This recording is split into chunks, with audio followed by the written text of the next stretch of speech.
വിശദമായ റിപ്പോർട്ടുകളിലേക്ക്. പ്രളയാനന്തര കേരളത്തിന്റെ പുനർനിർമ്മാണവും വികസന പദ്ധതികളും നടപ്പാകില്ലെന്ന് പ്രചരിപ്പിച്ചവർക്ക് വലിയ നിരാശയുണ്ടാക്കുന്ന പുരോഗതിയാണ് സംസ്ഥാനത്ത് ഇപ്പോൾ യാഥാർത്ഥ്യമാകുന്നതെന്ന് മുഖ്യമന്ത്രി പിണറായി വിജയൻ പറഞ്ഞു. പുനർനിർമ്മാണവുമായി ബന്ധപ്പെട്ട് 25 പദ്ധതികൾ നടപ്പിലാക്കുമെന്ന് മുഖ്യമന്ത്രി വ്യക്തമാക്കി. വികസന പ്രവർത്തനത്തിന് എങ്ങനെയൊക്കെ എതിര് നിന്നാലും ജനോപകാരപ്രദമായ നടപടികളുമായി സർക്കാർ മുന്നോട്ട് പോവുക തന്നെ ചെയ്യും എന്നാണ് ഇവരോട് പറയാനുള്ളത്. പ്രളയാനന്തര പുനർനിർമ്മാണത്തിനെതിരെ വിമർശന സ്വരമുയർത്തുന്നവർക്ക് ശക്തമായ മറുപടിയാണ് മുഖ്യമന്ത്രി ഈ വാക്കുകളിലൂടെ നൽകിയത്. കൊല്ലം ജില്ലയിലെ കിഴക്കൻ മലയോര മേഖലയിലെ ജനങ്ങളുടെ വികസനം ലക്ഷ്യമിട്ട് പുനലൂർ കേന്ദ്രീകരിച്ചു തുടങ്ങിയ റവന്യൂ ഡിവിഷൻ ഉദ്ഘാടനം ചെയ്തുകൊണ്ടായിരുന്നു മുഖ്യമന്ത്രി ഇക്കാര്യം വ്യക്തമാക്കിയത്. പ്രളയാനന്തര പുനർനിർമ്മാണത്തിന്റെ ഭാഗമായി 25 പദ്ധതികളും നടപ്പിലാക്കുമെന്നും മുഖ്യമന്ത്രി പറഞ്ഞു. വയനാട് പാക്കേജ്, കുട്ടനാട് പാക്കേജ്, പുഴകളുടെ പുനരുജ്ജീവനം, തീരദേശ സംരക്ഷണം തുടങ്ങിയവയൊക്കെ പാക്കേജിന്റെ ഭാഗമാകും. സമ്പൂർണ്ണ സാമൂഹിക സുരക്ഷയും സുസ്ഥിര വികസനവും പശ്ചാത്തല സൗകര്യ വികസനവും കൂടി പദ്ധതിയിൽ ഉൾപ്പെടുത്തുമെന്നും മുഖ്യമന്ത്രി പറഞ്ഞു. മന്ത്രിമാരായ E Chandrasekharan, J Mercykuttyamma, K Raju, എംപിമാരായ എൻ കെ പ്രേമചന്ദ്രൻ, കൊടിക്കുന്നിൽ സുരേഷ് തുടങ്ങിയവർ റവന്യൂ ഡിവിഷൻ ഉദ്ഘാടന ചടങ്ങിൽ പങ്കെടുത്തു. News bureau, Kollam. കേന്ദ്ര ബജറ്റിലൂടെ ബിജെപിയും രാഷ്ട്രീയ നയം പ്രഖ്യാപിച്ചതോടെ ലോക്സഭാ തെരഞ്ഞെടുപ്പ് പ്രചാരണത്തിന് കളമൊരുങ്ങി. മധ്യവർഗം, കർഷകർ, തൊഴിലാളികൾ എന്നീ വിഭാഗങ്ങളെ ലക്ഷ്യമിട്ടാവും പ്രചരണമെന്ന് പ്രതിപക്ഷവും ഭരണപക്ഷവും വ്യക്തമാക്കി കഴിഞ്ഞു. ബജറ്റ് സമ്മേളനം സമാപിക്കുന്നതോടെ തെരഞ്ഞെടുപ്പ് ഗോദയിലേക്ക് രാഷ്ട്രീയ പോരാട്ടം നീങ്ങുന്ന നാളുകളാണ് വരാൻ പോകുന്നത്.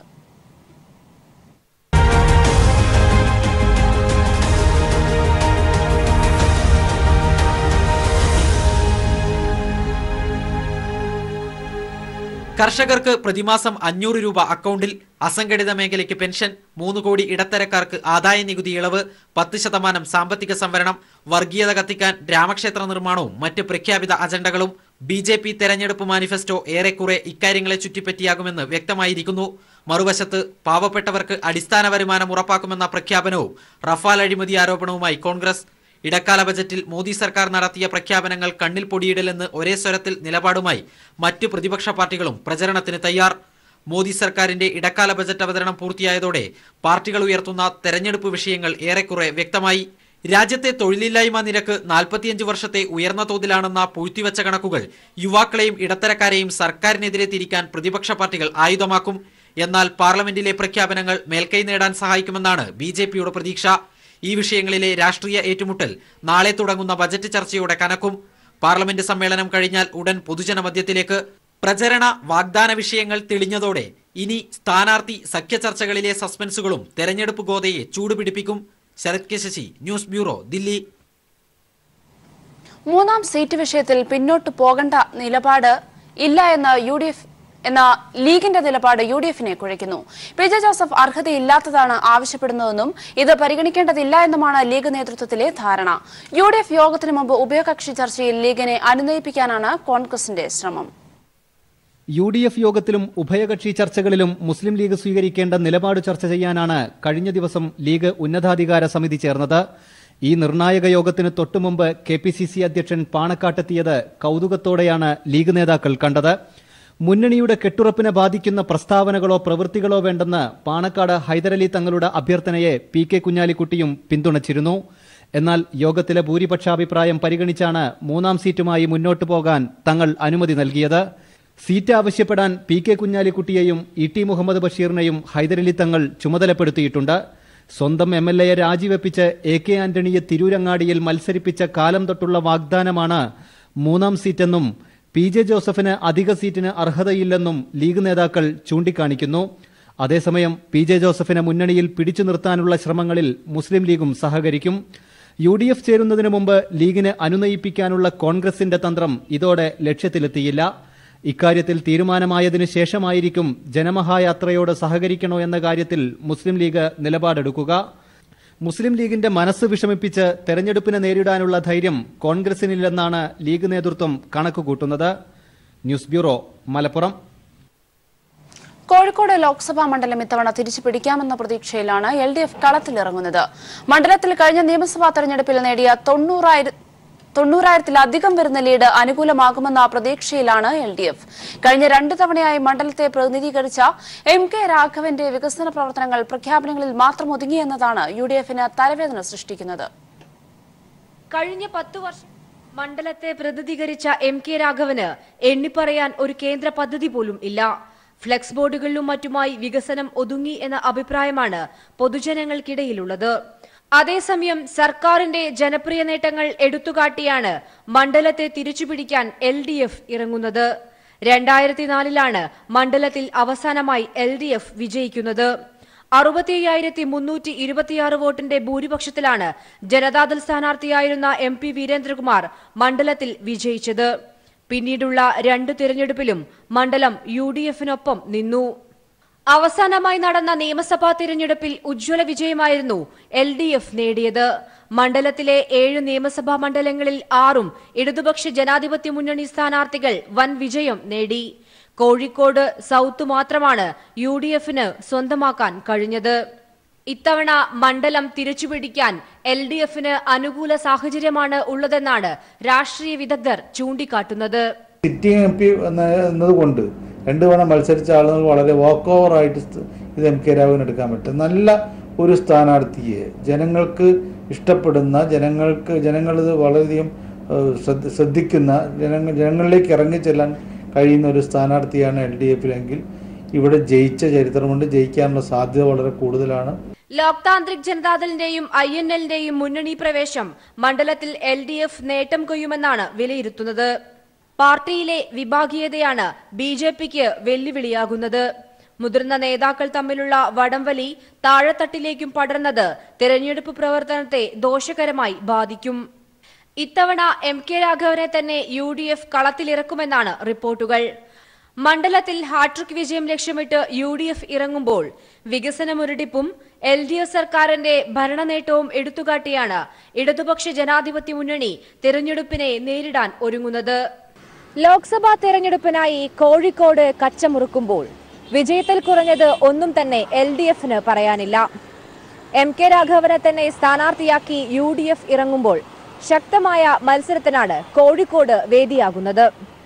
ക്യാമറാമാൻ ജിബേഷിനൊപ്പം മേഘമാധവൻ, കോഴിക്കോട്. കൂടുതൽ വാർത്തകൾ ഒരിടവേളയ്ക്ക് ശേഷം. ബീഹാറിലെ വൈശാലിയിൽ ട്രെയിൻ അപകടത്തിൽ 6 പേർ മരിച്ചു. നിരവധി പേർക്ക് പരിക്കേറ്റു. ബീഹാറിലെ വൈശാലി ജില്ലയ്ക്ക് സമീപം ഇന്ന് പുലർച്ചെ 3:50-നായിരുന്നു അപകടം. ബീഹാറിലെ ജോഗ്ബാനിൽ നിന്ന് ഡൽഹിയിലേക്ക് പുറപ്പെട്ട സീമാഞ്ചൽ എക്സ്പ്രസ് ആണ് അപകടത്തിൽപ്പെട്ടത്. സീമാഞ്ചൽ എക്സ്പ്രസിന്റെ 9 കോച്ചുകളാണ് പാളം തെറ്റിയത്. അപകട സമയം ട്രെയിൻ പൂർണ്ണ വേഗതയിലായിരുന്നുവെന്ന് അധികൃതർ പറഞ്ഞു.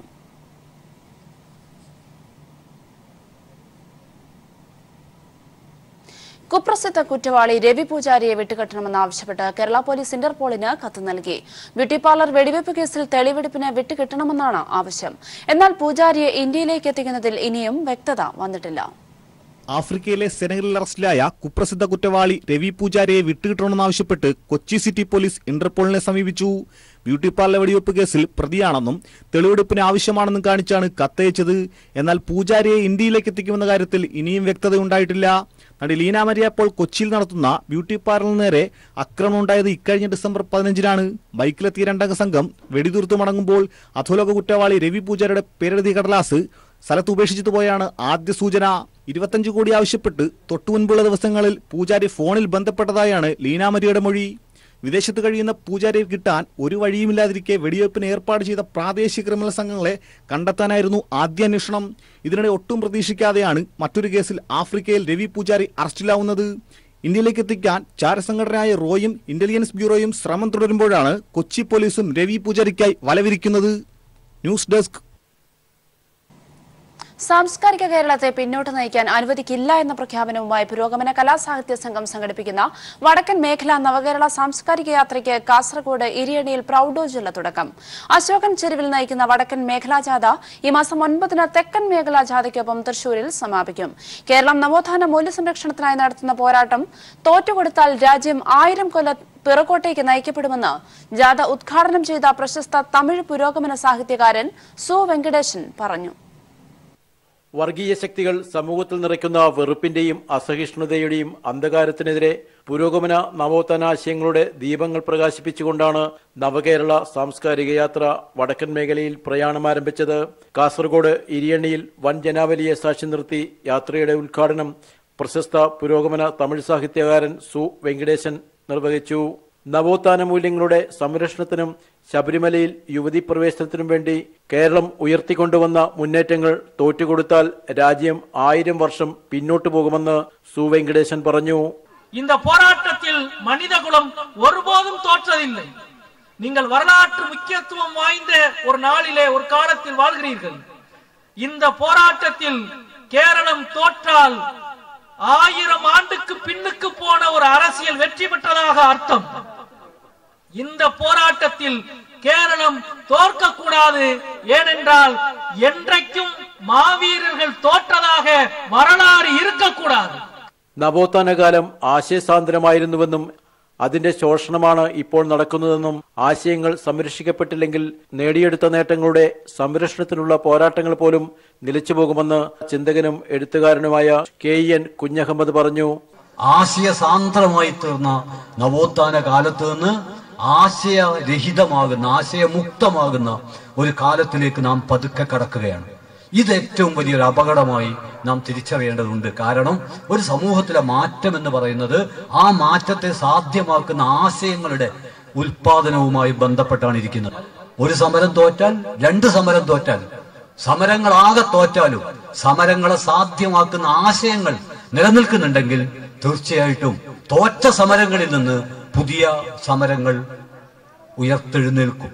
സംഘാടക സമിതി ചെയർമാൻ CG മാത്യു ഉദ്ഘാടന യോഗത്തിൽ അധ്യക്ഷനായിരുന്നു. ജാഥ ക്യാപ്റ്റൻ അശോകൻ ചെരുവിൽ നവോത്ഥാന ദീപം തെളിയിച്ചു.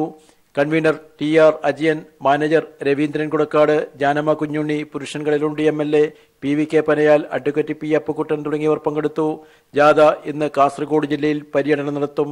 News bureau, Kasaragod. UDF സർക്കാർ കോട്ടയം നഗരത്തിൽ മൊബിലിറ്റി ഹബിനായി നികത്താനിരുന്ന വയലൊരുക്കിയെടുത്ത് ജനങ്ങൾ വിത്തെറിഞ്ഞു. കൃഷിമന്ത്രി VS സുനിൽകുമാർ വിത്തിടിയിൽ ഉദ്ഘാടനം നിർവഹിച്ചു. 1/4 നൂറ്റാണ്ടിന് ശേഷമാണ് കോടിമത മൂപ്പായിക്കാട് പൂഴിക്കുന്ന് പാടശേഖരത്ത് കൃഷി ഇറക്കിയത്. മീനച്ചിലാർ, മീനന്തരയാർ, കൊടൂരാർ നദീ സംയോജന പദ്ധതിയുടെ ഭാഗമായി ഹരിത കേരള മിഷൻ, കൃഷി ജലവിഭവ വകുപ്പുകൾ, നഗരസഭ, കർഷക കൂട്ടായ്മ എന്നിവയുടെ നേതൃത്വത്തിലാണ് പാടശേഖരം കതിരണിയുന്നത്. ചെളിയും പോളയും പുല്ലും നീക്കി കൃഷിക്കായി സജ്ജമാക്കിയ പാടത്ത് കൃഷിമന്ത്രി VS സുനിൽകുമാർ വിത്തെറിഞ്ഞു. 25 വർഷം ഉപയോഗശൂന്യമായ കോട്ടയം നഗരത്തിലെ ഏറ്റവും വലിയ പാടമായ 220 ഏക്കർ സ്ഥലത്ത് 35 കർഷകരെ 2 സംഘങ്ങളായി തിരിച്ചാണ് കൃഷി ആരംഭിച്ചിട്ടുള്ളത്. അനുയോജ്യമായ തരിശുഭൂമികൾ ഏറ്റെടുത്ത് കൃഷി ചെയ്യാനായി കർഷകരെ ഏൽപ്പിക്കുമെന്ന് മന്ത്രി വ്യക്തമാക്കി. കൃഷി ചെയ്യാൻ യോഗ്യമായ സ്ഥലം കൃഷി ചെയ്യാതെ ഇടുന്നത് ഗവൺമെന്റ് അനുവദിക്കില്ല. അവിടെ ഉടമസ്ഥന്റെ അനുമതിയില്ലെങ്കിലും അവിടെ കൃഷി ചെയ്യാനുള്ള അധികാരം പുതിയ അമെന്റ്മെന്റ് പ്രകാരം ഡിപ്പാർട്ട്മെന്റ് കിട്ടിയിട്ടുണ്ട്. അത് വെച്ച് ഡിപ്പാർട്ട്മെന്റ് ചെയ്യും. അതിന്റെ പേരിൽ ഒരു ഉടമസ്ഥന്റെയും കൃഷി ഭൂമി പിടിച്ചെടുക്കില്ല. അയാൾ സമ്മതിച്ചില്ലെങ്കിലും അയാളുടെ അക്കൗണ്ടിലേക്ക് അതിലെ നിശ്ചിത ശതമാനം ലാഭം കൊടുക്കുകയും ചെയ്യും. ചടങ്ങിൽ തിരുവഞ്ചൂർ രാധാകൃഷ്ണൻ MLA അധ്യക്ഷനായി. ഇടത് സർക്കാർ അധികാരത്തിലെത്തിയപ്പോഴാണ് തണ്ണീർത്തട സംരക്ഷണത്തിന്റെ ഭാഗമായി വയൽ നികത്തിയുള്ള കോട്ടയത്തെ മൊബിലിറ്റി ഹബ്ബ് ഉത്തരവ് റദ്ദാക്കിയത്. നിലം ഉടമകൾ കൃഷിക്ക് തയ്യാറാകാത്തതിനാൽ കൃഷിവകുപ്പ് സന്നദ്ധരായ കർഷകരെ ഏൽപ്പിച്ച് ഹെക്ടറിന് 25,000 രൂപയും സൗജന്യ വിത്തും നൽകി. പാടശേഖരത്തിൽ വെള്ളമെത്തിക്കാൻ ജലവിഭവ വകുപ്പാണ് 3 ലക്ഷം ചെലവഴിച്ച് തോടുകൾ വൃത്തിയാക്കിയത്. News bureau, Kottayam. ഒരു നാടിന്റെ സൗന്ദര്യമായിരുന്ന കായലിനെ ശുചീകരിക്കാൻ നാട്ടുകാരുടെയും കുട്ടികളുടെയും ശ്രമം. തിരുവനന്തപുരത്തെ വെള്ളായണി കായലാണ് നീർത്തടാകം പരിസ്ഥിതി സംഘടനയുടെ നേതൃത്വത്തിൽ സ്കൂൾ കുട്ടികളും നാട്ടുകാരും ചേർന്ന് വൃത്തിയാക്കിയത്. ലോക തണ്ണീർത്തട സംരക്ഷണ ദിനത്തോടനുബന്ധിച്ചായിരുന്നു ശുചീകരണ പരിപാടികൾ സംഘടിപ്പിച്ചത്. സ്കൂൾ വിദ്യാർത്ഥികളും സന്നദ്ധ സംഘടനകളും പിന്നെ നാട്ടുകാരും ചേർന്നപ്പോൾ ചരിത്രമുറങ്ങുന്ന വെള്ളായണി കായലിന്റെ ഒരു ഭാഗം വൃത്തിയായി. വെള്ളായണിയിലും പരിസര പ്രദേശത്തുമുള്ള സ്കൂളുകളിലെ വിദ്യാർത്ഥികൾക്കൊപ്പം കായൽ കാണാനെത്തിയ വിദേശികളും ശുചീകരണ യജ്ഞത്തിന്റെ പങ്കാളികളായി. കുളവാഴകളും മാലിന്യങ്ങളും നിറഞ്ഞ കായലിന്റെ വലിയൊരു ഭാഗമാണ് മണിക്കൂറുകൾ നീണ്ട ശ്രമഫലമായി വൃത്തിയാക്കിയത്. ശുദ്ധജല തടാകമായിരുന്ന കായൽ നാട്ടുകാരുടെ കുടിവെള്ള സ്രോതസ്സു കൂടിയാണ്, ഒപ്പം ടൂറിസം കേന്ദ്രവും. ശുചീകരണ യജ്ഞത്തിനൊപ്പം കായൽ സംരക്ഷണ സൈക്കിൾ റാലിയും ഇവർ നടത്തി. 5 വർഷമായി പ്രദേശത്ത് പ്രവർത്തിക്കുന്ന നീർത്തടാകമെന്ന പരിസ്ഥിതി സംഘടനയുടെ നേതൃത്വത്തിലായിരുന്നു പരിപാടി സംഘടിപ്പിച്ചത്. വരുന്ന ആഴ്ചകൾ തോറും ഇത്തരത്തിൽ ശുചീകരണ യജ്ഞങ്ങൾ സംഘടിപ്പിച്ച കായൽ പൂർണ്ണമായും വൃത്തിയാക്കാനാണ് സംഘടന ലക്ഷ്യമിടുന്നത്. News bureau, Thiruvananthapuram. മലയാള സിനിമാ പ്രേക്ഷകർക്ക് പുതിയ അനുഭവങ്ങൾ സമ്മാനിക്കുകയാണ് ആദ്യ സംവിധാനം ചെയ്ത പന്ത്. ആൺകുട്ടികൾക്കൊപ്പം മൈതാനത്ത് ഫുട്ബോൾ തട്ടാനിറങ്ങുന്ന ആമിന എന്ന പെൺകുട്ടിയിലൂടെ ഒരു ഗ്രാമത്തിന്റെ കഥ പറയുകയാണ് പന്ത്. നിയമസഭാ സാമാജികർക്കായി പന്തിന്റെ പ്രദർശനം തിരുവനന്തപുരത്ത് സംഘടിപ്പിച്ചു. ഫുട്ബോളിനപ്പുറം സാംസ്കാരിക രാഷ്ട്രീയത്തെപ്പറ്റിയും സംവദിക്കുന്ന സിനിമയാണ് പന്തെന്ന് MLA-മാർ പറഞ്ഞു. അത് പഠിക്കാൻ വേണ്ടിയിട്ട് പോയി. അങ്ങനെ ഫുട്ബോൾ പഠിച്ചിട്ട് 3-4 മാസമൊക്കെ പഠിച്ച്. അബനിയുടെ അച്ഛൻ ആദിയാണ് സിനിമയുടെ കഥയും സംവിധാനവും നിർവഹിച്ചിരിക്കുന്നത്. സിനിമ പ്രേക്ഷകർ ഏറ്റെടുത്തതിന്റെ സന്തോഷത്തിലാണ് അച്ഛനും മകളും. ഫുട്ബോളിനപ്പുറം പന്ത് ഒരു ഗ്രാമത്തിന്റെ കഥയാണ് പറയുന്നതെന്ന് ആദി വ്യക്തമാക്കുന്നു. ശരിക്കും ഒരു ഗ്രാമപ്രദേശത്തിന്റെ കഥയാണ്. ഒരു ഗ്രാമമാണ് ശരിക്കും അതിനകത്തെ മെയിൻ ക്യാരക്ടർ എന്ന് പറയുന്നത്. അതിന് ചുറ്റും കുറേ ആൾക്കാർ, ആ ഗ്രാമത്തിൽ താമസിക്കുന്ന കുറേ ആൾക്കാർ. ശരിക്കും ആ ഗ്രാമത്തിന്റെ കഥയാണ് സിനിമ.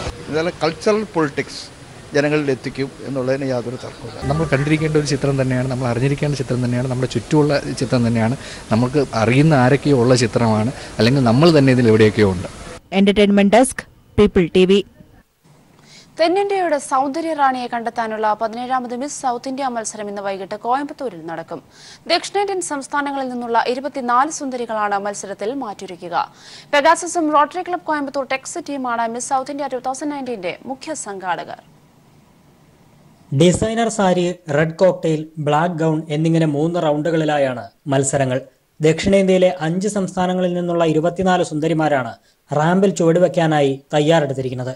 മോഡലിംഗ് രംഗത്തെ പ്രമുഖരുടെ നേതൃത്വത്തിൽ വിവിധ വിഭാഗങ്ങളിലായി ഗ്രൂമിംഗ് സെഷൻ പൂർത്തിയാക്കിയ ശേഷമാണ് സുന്ദരിമാർ ഇന്ന് വേദിയിലെത്തുന്നത്. അമിത ശരീര പ്രദർശനത്തിന് പ്രാധാന്യം നൽകുന്ന ബിക്കിനി റൗണ്ടില്ലാതെ അന്താരാഷ്ട്ര മത്സരങ്ങളിൽ വരെ പങ്കെടുക്കാൻ കഴിയുന്ന ലോകത്തിലെ ഏക പ്ലാറ്റ്ഫോമാണ് മിസ് സൗത്ത് ഇന്ത്യ മത്സരമെന്ന് Pegasus chairman doctor Ajith Ravi കൊച്ചിയിൽ വാർത്താസമ്മേളനത്തിൽ പറഞ്ഞു. ഇതിന്റെ next level miss queen of India national ലെവലാണ്. അവിടുന്ന് ജയിച്ചു കഴിഞ്ഞാൽ അവർക്ക് മിസ് ഏഷ്യയിൽ പോവാം, മിസ് ഗ്ലാമോറിൽ പോവാം. ഇതാണ് ഇതിന്റെ ഒരു സീക്വൻസ്. ഇങ്ങനെ ഒരു സീക്വൻസ് എൻ്റെ അറിവിൽ ശരിക്കും ലോകത്ത് ബിക്കിനി ഇല്ലാതെ കൊടുക്കുന്നത് ഞങ്ങളുടെ കമ്പനി മാത്രമാണ്.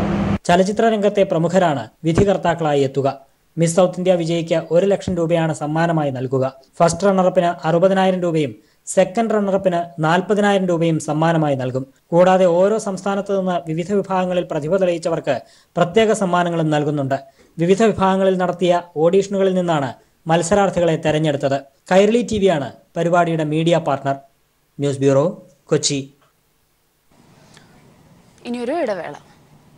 ഉത്തര മലബാറിലെ കാവുകളിൽ ഇത് കളിയാട്ടക്കാലം. 12 വർഷ ഇടവേളയ്ക്ക് ശേഷം വന്നെത്തിയ പെരും കളിയാട്ടത്തിന്റെ ലഹരിയിലാണ് പയ്യന്നൂർ പൂന്തുരുത്തി ഗ്രാമം. മുച്ചലോട്ട് ഭഗവതിയുടെ അനുഗ്രഹം തേടിയെത്തുന്ന ലക്ഷക്കണക്കിന് ഭക്തജനങ്ങളെ വരവേൽക്കാൻ ഈ ഗ്രാമം ഒരുങ്ങിക്കഴിഞ്ഞു. മുച്ചിലോട്ട് ഭഗവതിയുടെ തിരുമംഗല്യ സങ്കല്പമാണ് പെരുങ്കളിയാട്ടം. കളിയാട്ടങ്ങളുടെ കളിയാട്ടമായ പെരുങ്കളിയാട്ടത്തിന് മാസങ്ങൾ നീണ്ട ഒരുക്കങ്ങൾ ആവശ്യമാണ്. 12 വർഷത്തിന് ശേഷം വന്നെത്തുന്ന പെരുങ്കളിയാട്ടത്തിന്റെ ലഹരിയിലാണ് കണ്ണൂർ പയ്യന്നൂരിനടുത്ത പൂന്തുരുത്തി. വടക്കേ മലബാറിലെ ഏറ്റവും ജനങ്ങൾ അണിചേരുന്ന ഒരു ക്ഷേത്രമാണ് പയ്യന്നൂർ ശ്രീ പൂന്തുരുത്തി മുച്ചിലോട്ട് ഭഗവതി ക്ഷേത്രം. ഇവിടെ 4 ദിവസത്തെ കളിയാട്ടത്തിനായി ഏകദേശം 5 ലക്ഷം ആളുകൾ പങ്കെടുക്കുമെന്നാണ് ഞങ്ങളുടെ കണക്ക്. അതിന് വേണ്ടുന്ന എല്ലാ തയ്യാറെടുപ്പുകളും ഇവിടെ പൂർത്തിയായി വരികയാണ്.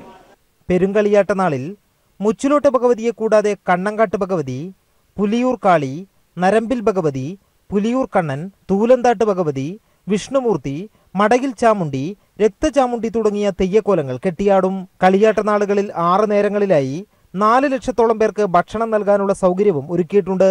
ഭക്ഷണം തയ്യാറാക്കുന്നത് പ്രത്യേകം തയ്യാറാക്കിയ ഭീമൻ വട്ടളത്തിൽ. ഗുരുവായൂർ ക്ഷേത്രം കഴിഞ്ഞാൽ കേരളത്തിലെ ഏറ്റവും വലിയ വട്ടളം ഇപ്പോൾ നിർമ്മിച്ചിട്ടുള്ള പയ്യന്നൂർ പൂന്തുരുത്തി മുച്ചിലോട്ടിന് സ്വന്തമാണ് എന്നുള്ളത് ഒരു അഭിമാനത്തോടു കൂടി ഞങ്ങൾക്ക് പറയാൻ വേണ്ടി സാധിക്കും. സ്വന്തമായി കൃഷി ചെയ്ത പച്ചക്കറികളാണ് സദ്യക്കായി ഉപയോഗിക്കുന്നത്. കളിയാട്ടങ്ങളുടെ കളിയാട്ടമായ പെരുങ്കളിയാട്ടം മതസൗഹാർദ്ദത്തിന്റെ വിളംബരം കൂടിയാണ്. മുച്ചിലോട്ട് ഭഗവതിയുടെ തിരുമാംഗല്യത്തിന് സദ്യ ഉണ്ണാൻ ജാതിമത വ്യത്യാസമില്ലാതെ ലക്ഷക്കണക്കിന് പേർ ഈ ഭക്ഷണപുരയിലെത്തും. പയ്യന്നൂർ പൂന്തുരുത്തി മുച്ചിലോട്ട് ഭഗവതി ക്ഷേത്രത്തിൽ നിന്നും ക്യാമറാമാൻ ജയൻ കല്യാശ്ശേരിക്കൊപ്പം M. സന്തോഷ്. NGO യൂണിയൻ സംഘടിപ്പിക്കുന്ന സംസ്ഥാന കലാജാഥ ഉത്തിഷ്ഠിത ജാഗ്രതയുടെ സംസ്ഥാന പരിശീലന ക്യാമ്പ് സമാപിച്ചു. അധ്വാനശേഷി കൊണ്ട് ഉപജീവനം നടത്തുന്നവരുടെ ജീവിക്കാനുള്ള അവകാശങ്ങൾ, നാടിന്റെ സമ്പത്തും പരമാധികാരവും സംരക്ഷിക്കാനുള്ള പോരാട്ടങ്ങളിൽ അണിചേരാൻ ആഹ്വാനം ചെയ്തുകൊണ്ട് ക്ഷണിക്കപ്പെട്ട സദസ്സിന് മുന്നിൽ കലാജാഥയിലെ അംഗങ്ങൾ നടത്തിയ അവതരണങ്ങളുടെ ഉദ്ഘാടനം KP രാമനുണ്ണി നിർവഹിച്ചു. കോഴിക്കോട് NGO യൂണിയൻ ഹാളിൽ നടന്ന പരിപാടി ജില്ലാ panchayat president Babu Parassery, NGO union സംസ്ഥാന പ്രസിഡന്റ് E പ്രേംകുമാർ തുടങ്ങിയവർ സംസാരിച്ചു. കലാജാഥ മാർച്ച് ആദ്യവാരം ജില്ലയിൽ പരിപാടികൾ അവതരിപ്പിക്കും. ലിംഗപരമോ മറ്റേതെങ്കിലും തരത്തിലുള്ള വിവേചനമോ രാജ്യത്തുണ്ടാക്കുന്നത് ആശ്വാസകരമായ പ്രവണതയായി കാണാനാകില്ലെന്ന് ഉപരാഷ്ട്രപതി M വെങ്കയ്യ നായിഡു പറഞ്ഞു. കൊല്ലം പ്രസ് ക്ലബിന്റെ 50 ആണ്ട് ജൂബിലി ഉദ്ഘാടനം ചെയ്യുകയായിരുന്നു അദ്ദേഹം. ദേശീയത എന്നത് ചിഹ്നങ്ങളോ ഗീതികകളോ മാത്രമല്ല, അഭിപ്രായ സ്വാതന്ത്ര്യം ഭരണഘടനാ ബാധ്യതയാണെന്നതുപോലെ ജനാധിപത്യ സംരക്ഷണത്തിനുള്ള അനിവാര്യത കൂടിയാണ്. സത്യസന്ധവും വസ്തുതാപരവും പക്ഷം ചേരാത്തതുമായ പ്രവർത്തനങ്ങളിലൂടെ ജനാധിപത്യത്തിന്റെ 4ാം തൂണായി വർത്തിക്കാൻ മാധ്യമങ്ങൾക്കാകുമെന്നും അദ്ദേഹം പറഞ്ഞു. ഗവർണർ ജസ്റ്റിസ് P സദാശിവം അധ്യക്ഷനായി. ഫിഷറീസ് മന്ത്രി J Mercykuttyamma, mayor advocate V Rajendrababu, NK Premachandran MP, MLA-മാരായ M Mukesh, M Noushad, M Vijayanpillai, press club president Jayachandran Elankath, secretary G Biju എന്നിവരും പങ്കെടുത്തു. കൊടും തണുപ്പിൽ വിറയ്ക്കുകയാണ് അമേരിക്ക. അന്റാർട്ടിക്കയേക്കാൾ കൂടിയ തണുപ്പാണ് പല ഭാഗങ്ങളും അമേരിക്കയിൽ ഉള്ളത്. നിരവധി തടാകങ്ങളും വെള്ളം മുറഞ്ഞ് ഐസായ അവസ്ഥയിലാണ് ഇപ്പോൾ. യുഎസിലെ മിഷിഗൺ തടാകമാണ് വീഡിയോയിൽ കാണുന്നത്. വെള്ളം ഉറഞ്ഞ് ഐസായത് കാരണം കപ്പലിന് പോലും സഞ്ചരിക്കാൻ കഴിയാത്ത അവസ്ഥയിലാണ്. അതിശക്തമായ തണുത്ത കാറ്റിന് വഴിവെക്കുന്ന പോളർ വോർട്ടെക്സ് എന്ന പ്രതിഭാസം മൂലമാണ് യുഎസിലെ മധ്യ പടിഞ്ഞാറൻ മേഖല അതിശൈത്യത്തിന്റെ പിടിയിലായത്. ഷിക്കാഗോയിൽ കഴിഞ്ഞ ദിവസം -20 ഡിഗ്രി വരെയായിരുന്നു താപനില താഴ്ന്നത്. ചരിത്രത്തിലെ തന്നെ ഏറ്റവും കുറഞ്ഞ താപനിലയാണിത്. 1985 ജനുവരി 20-നാണ് ഷിക്കാഗോയിൽ ഏറ്റവും കുറഞ്ഞ താപനിലയിൽ എത്തിയത്. അതിനേക്കാൾ കേവലം 9 ഡിഗ്രി സെൽഷ്യസ് മാത്രം വ്യത്യാസമാണ് വ്യാഴാഴ്ച രേഖപ്പെടുത്തിയത്. മിനസോട്ടയിൽ -45 മുതൽ 65 ഡിഗ്രി ഫാരൻഹീറ്റ് വരെ താപനില താഴ്ന്നു. 1800കളിലാണ് ഇത്രയും താഴ്ന്ന താപനില രേഖപ്പെടുത്തിയത്. പ്രദേശവാസികളോട് വീടിന് പുറത്തു പോകുമ്പോൾ ദീർഘശ്വാസം എടുക്കുന്നത് ഒഴിവാക്കാനും സംസാരം കഴിയുന്നതും ജനങ്ങൾക്ക് അധികൃതർ മുന്നറിയിപ്പ് നൽകി. അതിശൈത്യമുണ്ടാക്കിയേക്കാവുന്ന അപകടത്തിന്റെ രൂക്ഷത വിളിച്ചോതുകയാണ് ഇക്കാര്യം. ഡക്കോട്ട മുതൽ പെൻസിൽവാനിയ വരെയുള്ള സംസ്ഥാനങ്ങളിൽ 50 മില്യണിലധികം ജനങ്ങളെ അതിശൈത്യം ബാധിച്ചു. ഇതുവരെ 11 പേർ മരിച്ചുവെന്നാണ് CNN റിപ്പോർട്ട് ചെയ്യുന്നത്. ഇല്ലിനോയ്, മിഷിഗൺ, വിസ്കോൺസിൻ സംസ്ഥാനങ്ങളിൽ അടിയന്തരാവസ്ഥയും പ്രഖ്യാപിച്ചിരിക്കുകയാണ്. News desk.